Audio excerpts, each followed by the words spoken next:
Terima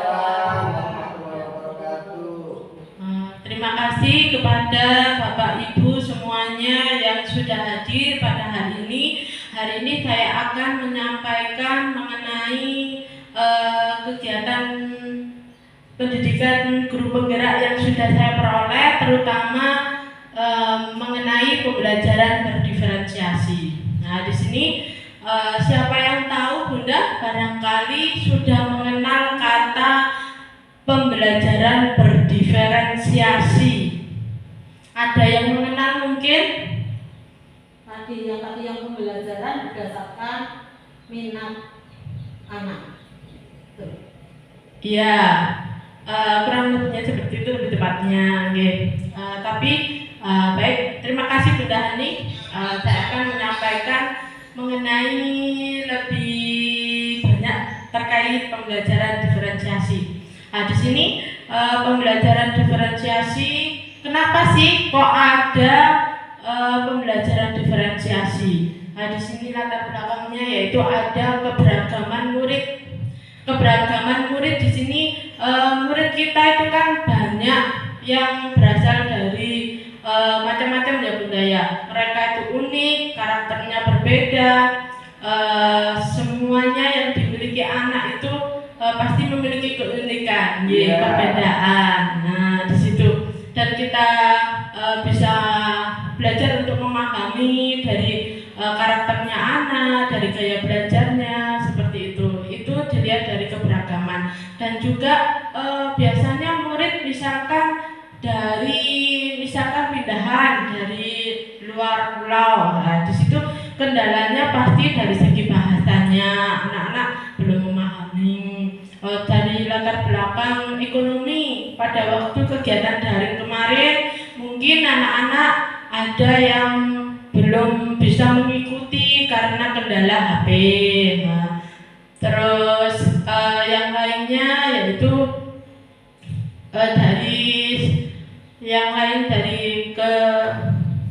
mungkin dari minat anak terhadap kegiatan pembelajaran juga berbeda, terus dari karakter belajarnya.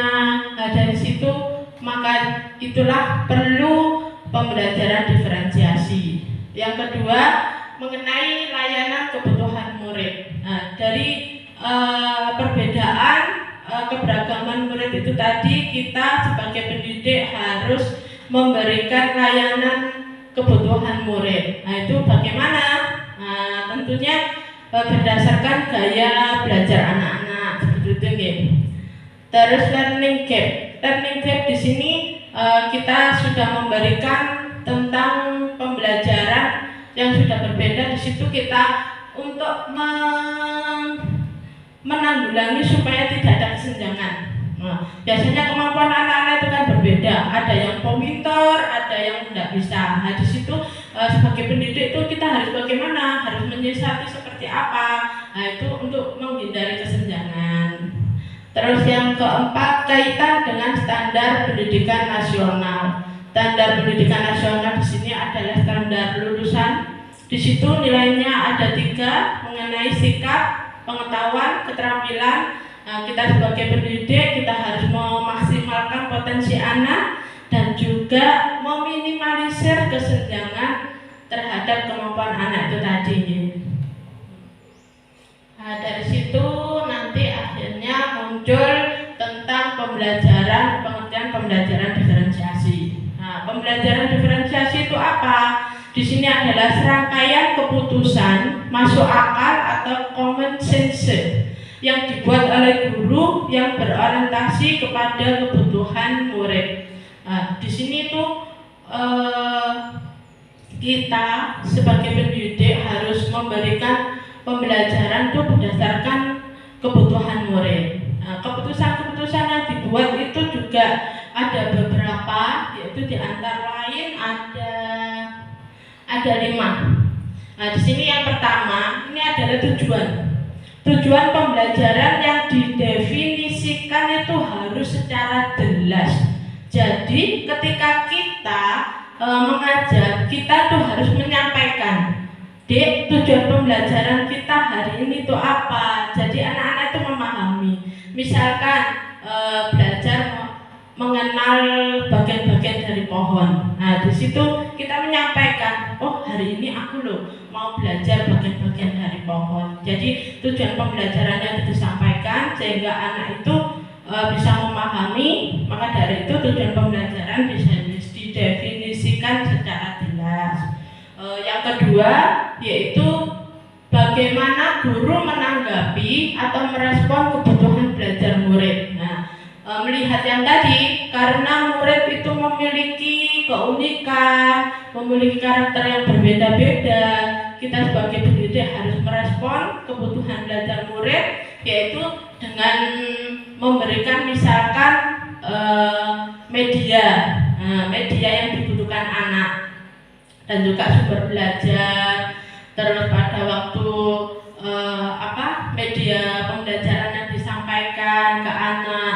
Karena anak-anak itu kan berbeda-beda. Ada yang biasanya anak waktif, itu mungkin itu kan dari kinestetiknya gitu ya.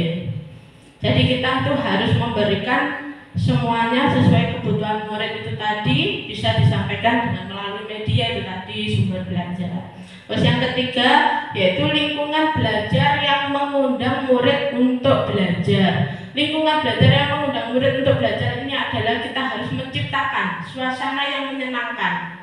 Jadi dengan kegiatan yang menyenangkan, yang menghibur, maka anak-anak itu akan merasa senang, merasa senang, merasa semangat dalam mengikuti kegiatan pembelajaran.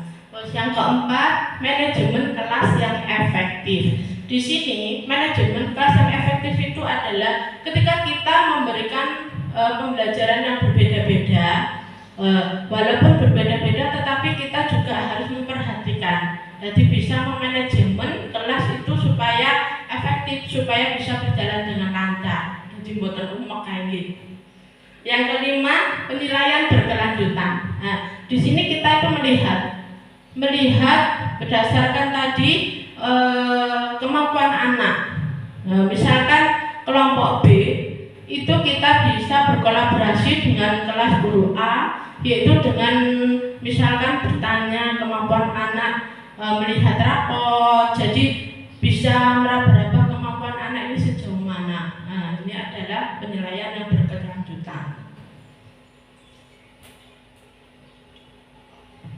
Berikutnya mengenai kebutuhan belajar murid. Nah, ketika kita menggunakan pembelajaran diferensiasi, itu ada berdasarkan 3 aspek, yaitu kesiapan belajar murid, minat murid, dan juga profil murid. Jadi di sini ini yang harus kita siapkan berdasarkan 3 aspek ini tadi. Kesiapan murid. Nah, kesiapan murid ini adalah kapasitas untuk mempelajari konsep atau keterampilan baru. Jadi di sini ketika kita menggunakan pembelajaran diferensiasi, kesiapan muridnya itu adalah misalkan anak.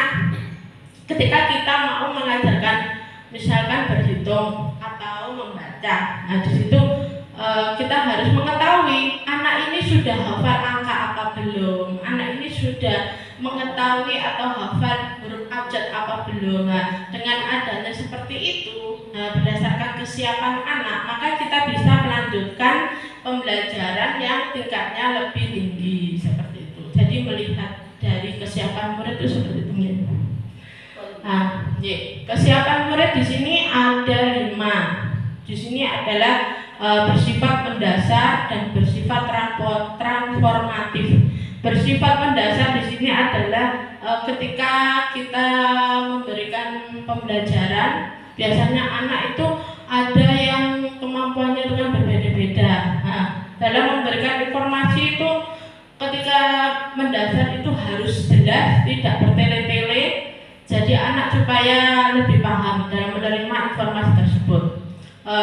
Kalau bersifat transformatif, jadi anak itu kadang lebih paham lebih dulu dari temannya yang berbeda kemampuan itu tadi. Yang kedua yaitu konkret dan abstrak. Dalam memberikan pembelajaran, apalagi di TK, kita harus menggunakan media konkret.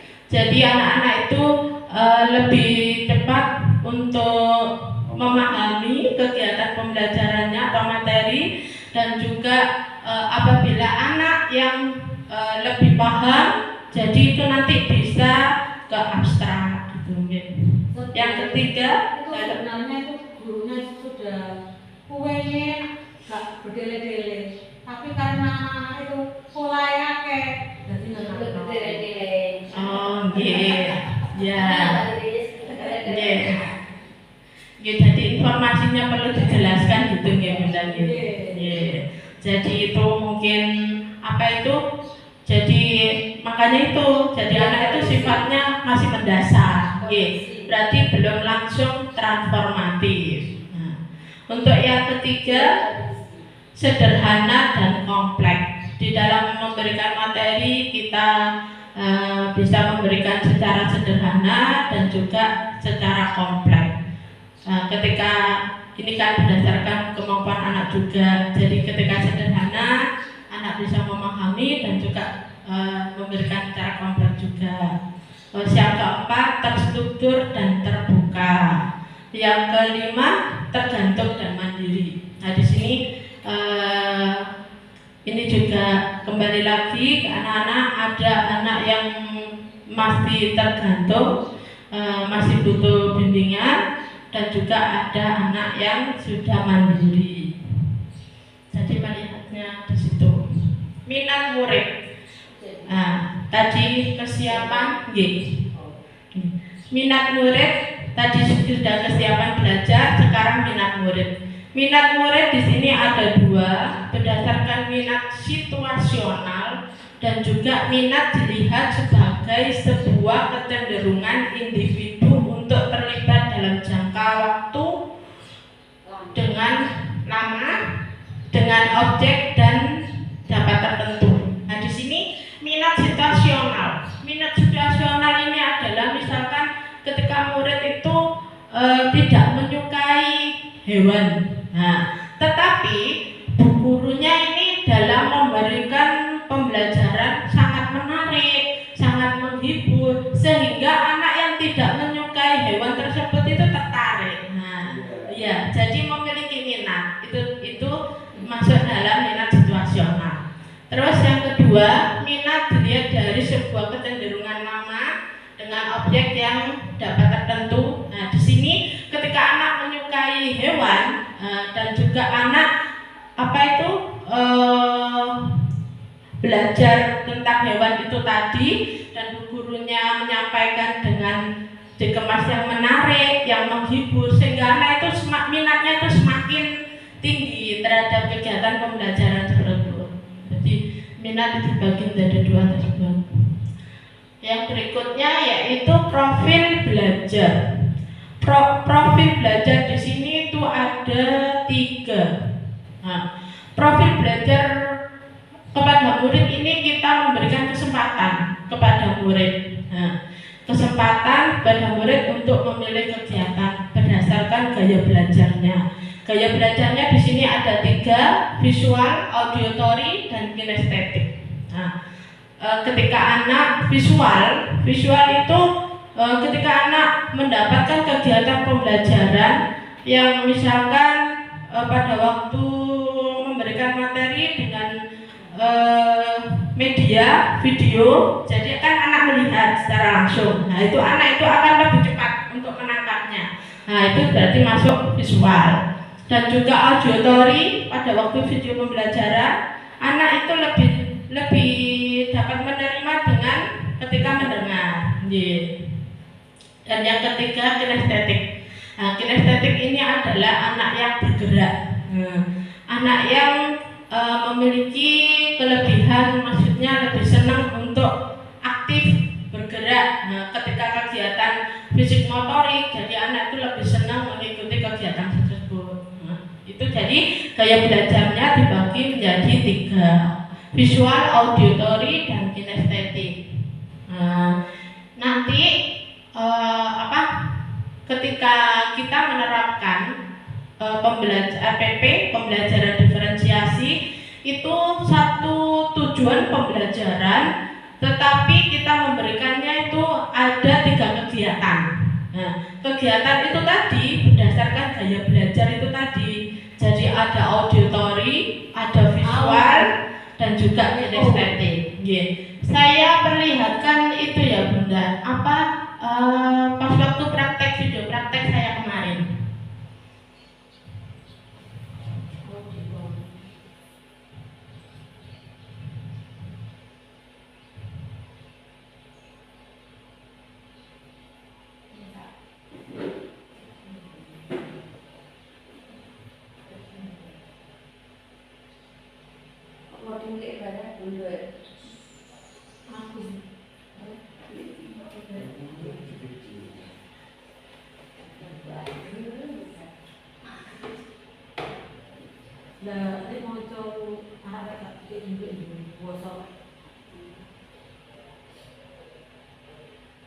Nah ini langsung ya Bunda ya. Kalau awalan itu seperti biasa, awalan seperti biasa dan tentunya sesuai tema. Misalkan kemarin saya praktek tentang bagian-bagian mengenal tanaman atau pohon. Nah itu saya kemarin itu nyanyi akar dalam tanah, batangnya berdiri, rantingnya bercabang, tumbuh daun-daun, ada bunganya, ada buahnya. Ya, seperti itu nggih. Nah, itu nanti itu awalan fisik motoriknya, jadi semuanya itu berkaitan dengan tema itu awalnya tidak saya sampaikan, tapi sekarang ini langsung ke pembelajarannya.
Itu tadi awalan, terus video pembelajaran, sekarang ini.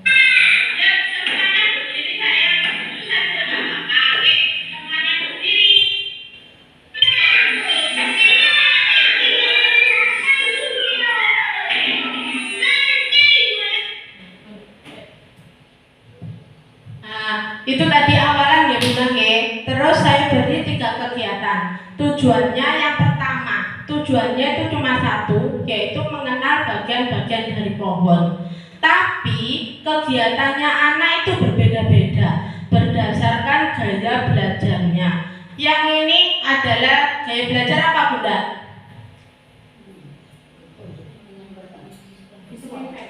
Iya, berdasarkan visual.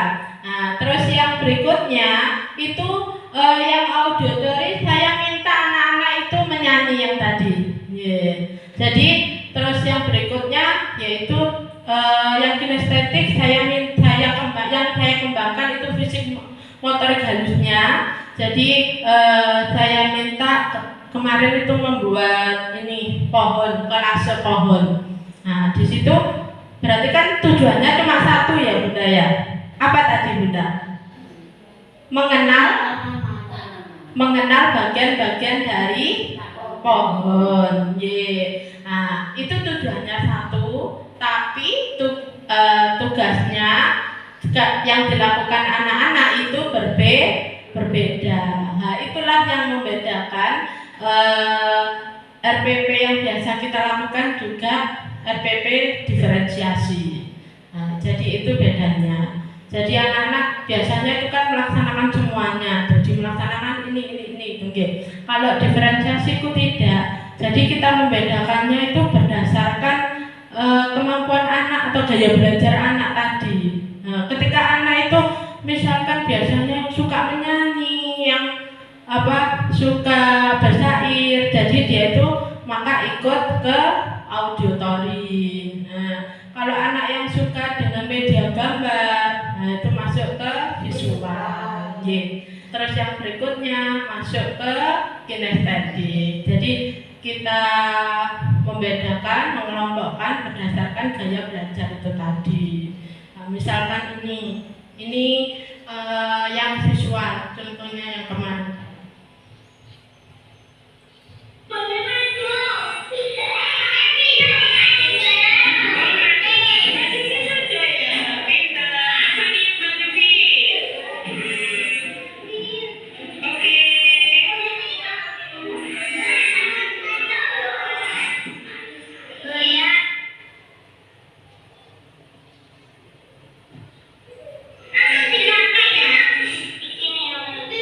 Ini yang kinestetiknya Bunda.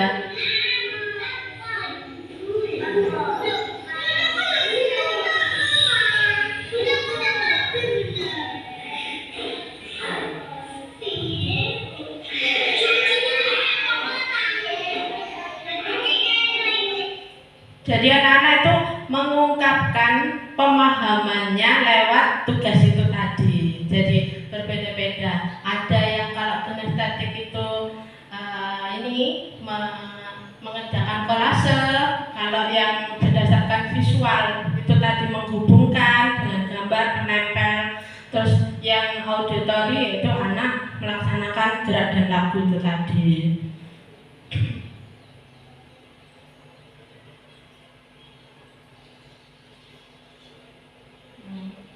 Mungkin sampai di sini ada yang ditanyakan Bunda-bunda.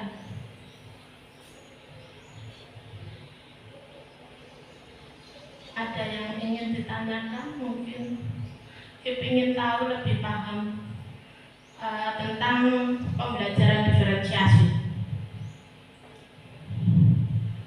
Ini RPP-nya ya Bunda. Jadi RPP-nya yang pertama itu kecil. Yang RPP-nya yang pertama itu mengenai analisis kebutuhan murid. Jadi kita memetakannya berdasarkan apa Bunda tadi? Memetakannya berdasarkan apa? Gaya belajar. Berdasarkan gaya belajar yang ada 3 tadi, audio, visual, kinestetik. Jadi sebelum kita melaksanakan pembelajaran, kita harus mengelompokkan anak-anak berdasarkan gaya belajarnya tadi. Yang pertama, kita dalam memberikan atau tujuan pembelajarannya itu berdasarkan ABCD. ABCD itu apa? ABCD A, audien, B, behavior, jadi dilihat dari lingkungannya, terus C, kondisi, D, degree. Nah, degree itu apa? Degree yaitu jadi seperti apa ini? Membenarkan itu tadi. Jadi misalkan tujuan pembelajaran seperti ini Bunda. Tadi itu kan pembelajaran mengenai bagian-bagian pohon. Jadi kata-katanya seperti ini. Berdasarkan ABCD, melalui pengamatan siswa dapat menyebutkan bagian-bagian dari pohon beserta fungsi dan dengan benar. Jadi melalui pengamatan itu tadi masuk, itu tadi biar-biarnya, jadi itu setelah tujuan pembelajaran, terus seperti biasanya,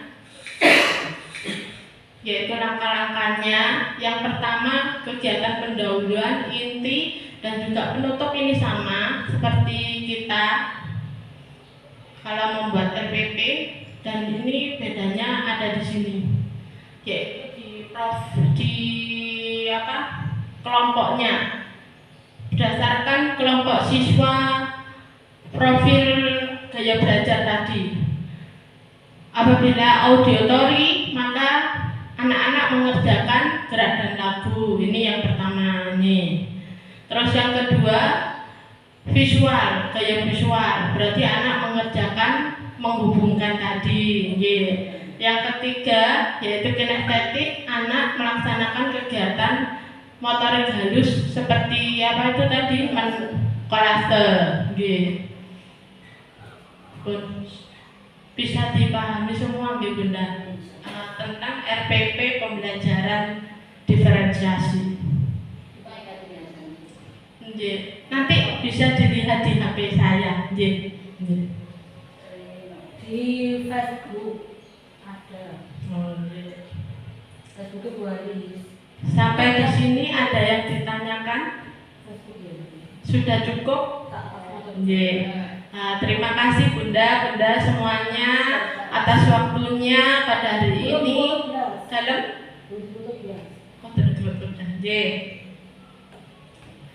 Terima kasih atas waktunya yang diberikan, yaitu pada hari ini, dan juga saya sudah memberikan apa yang sudah saya pelajari, jadi berbagi, sharing, dan sama-sama belajar.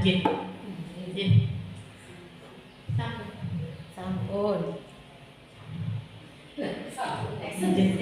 Baik, saya akhiri. Wassalamualaikum warahmatullahi wabarakatuh.